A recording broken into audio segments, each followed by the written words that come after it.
Access control is the selective or managed restriction of access to a place or other resource.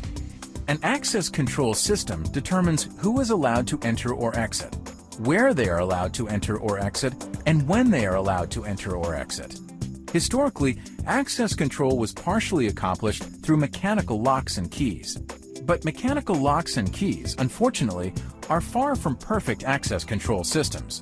For one, they cannot restrict key holders to specific times or dates. Furthermore, they cannot provide records of when and where a key was used. Keys can be easily copied or given to an unauthorized person.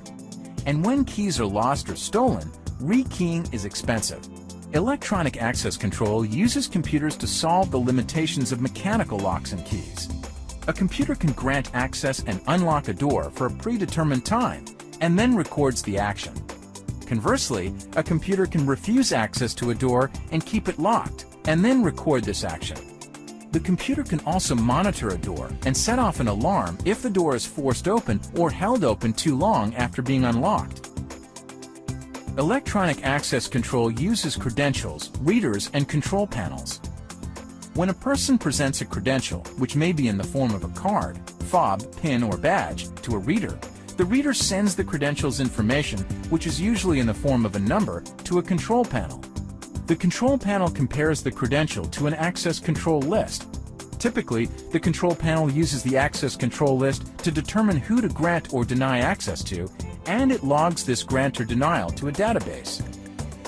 When the control panel denies access based on the access control list, it keeps the door locked. Conversely, when the control panel grants access, it operates a relay that in turn unlocks the door. There are three factors of authentication. 1. Something the user has, such as a card or fob. 2. Something the user knows, such as a PIN. And 3.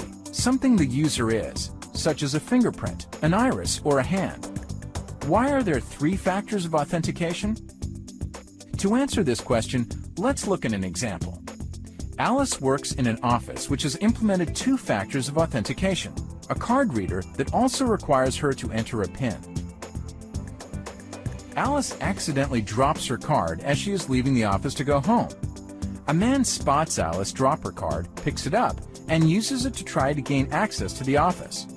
Fortunately, because the office has implemented two factors of authentication, a card reader that also requires a PIN, the man is unable to access the office because even though he has Alice's card, he doesn't know her PIN.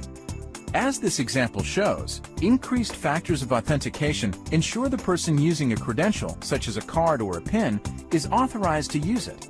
In other words, increasing factors of authentication increases security. Although a major function of an electronic access control system is the managing of access to a place, it can perform other operations. An electronic access control system can monitor and notify system administrators of movement in a place, store information on people, control elevators, or open and close doors through automated schedules or motion sensors. To sum up, access control is the selective or managed restriction of access to a place or other resource. Electronic access control overcomes the many shortfalls of mechanical access control systems, such as their inability to restrict key holders to specific times or dates. Electronic access control uses credentials, readers, and control panels to grant or deny access to doors and logs this information in a database. There are three factors of authentication: something the user has, something the user knows, and something the user is. The best access control systems use multi-factor authentication.